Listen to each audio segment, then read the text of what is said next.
marami kaming kinukonsider na director. So kinakausap na rin ako. Pero ang nangyari kasi, kasabay nitong Mary. Nauna na. Mary. Kaya kaya hindi na ako pwede doon. At Saan mo naman nakuha yun? Siyempre, marami akong naririnig. At balita ko nga sa sobra kang metikuloso. Inaabot ko ng take 30 sa ibang eksena dito. Ay, hindi ba? totoo yun. May mga ganun ba? Hindi totoo. Very expensive daw yung film. Hindi totoo yun kasi ang gagaling ng mga artista ko, bakit ako abutin ng take 30? Sa pag, Hindi, 36 shots. 36 shots ba? Ay, Ganon? Take naman. 30. Parang ganon. Baka siguro may iba-ibang angulo siya. Talagang magastos ka raw. Hindi, sabi dito. naman namin, si Direk Jeffrey, mapapanood- kilala na namin ever since. Pag napanood nyo, malalaman nyo naman na worth it yung sinasabi nyong 36 shots. Pero hindi naman totoo paabot ng 36 shots. 35 lang. Pang best picture to Direk. How do you? Hindi Ayaw mo ko- masabi sa jurors eh. di ba? Sabihin sa jurors. Alam mo na, nakikita naman natin, di ba, may mga... Depende kung Kasi gusto ikaw ng lagi ka rin juror. nag-jure.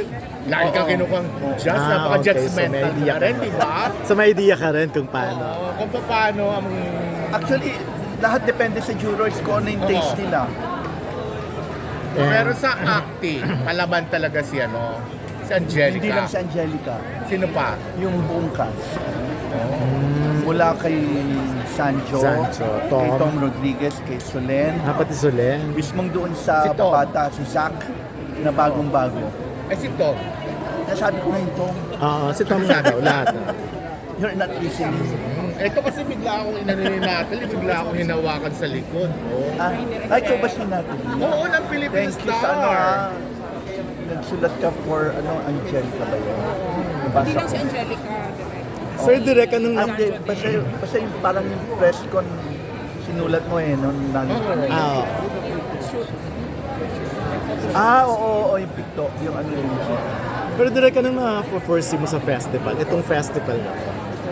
Anong nakikita mo? Like, box office wise, awards? At syempre excited kami lahat kasi we came up with the film na tingin namin magugustuhan ng mga tao. So, sana mag-word of mouth, tapos bumalik yung investment ng producers para makagawa ulit kami ng iba pang pelikula.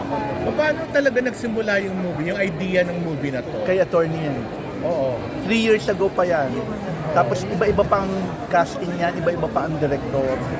Until this year, kinausap niya ako kung gusto ko bang i-direct itong film nito. And condition ko naman, kung magustuhan ko yung script, gagawin ko.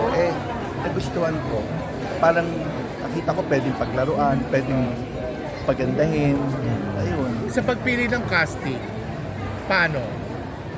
From the start, Sila si na. Angelica na ang Ang bet mo? si Angelica na. Tapos, namili na lang kami ng namili na lang kami ng pwede niyang maging leading. Oo. So talagang first choice mo siya. Si Angelica. Oo. Hindi na necessary. Sabi mo ganun. Alin? Parang medyo may pass. Ay, kasi Nagtrabaho na kami sila sa Playhouse. afterwards. Issue sila daw. Hindi. Wala na. After that, Ang na-direct na niya sa Ang issue before pa nung Na-mention niya Playhouse. lang. And Parang ano na yun. magkakasama na kami Naayos tatlo na. sa magkakasama na kami sa Playhouse. Oo. With Sanjo and Oo, alam ko yun. Favorite ko. Oh, Nakakatawa yun. Marami ka ba magandang memories na sa kanya during Playhouse? Working with Oo Angelica naman, na? kasi ibang-iba na siya noon.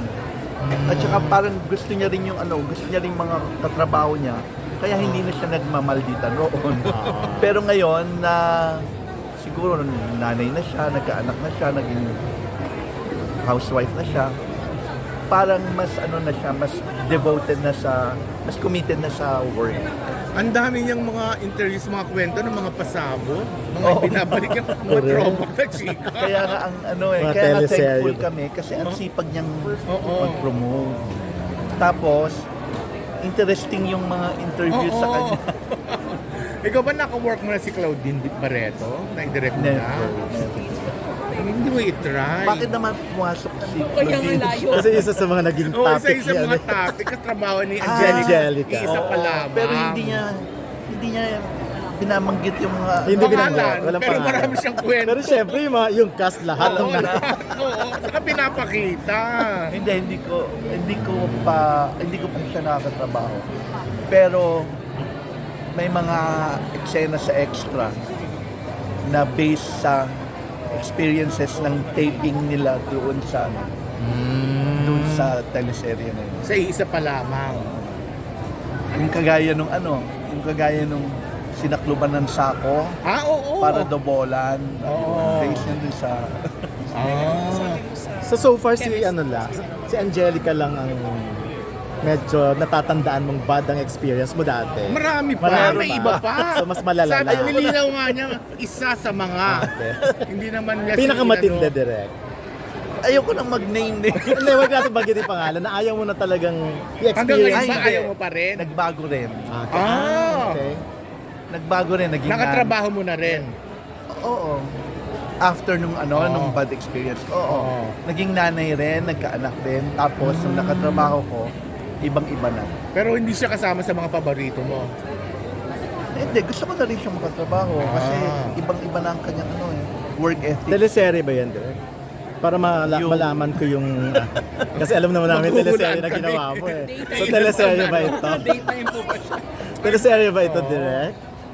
Adaptation. Ah. Adaptation ng K-drama. Ang 30s?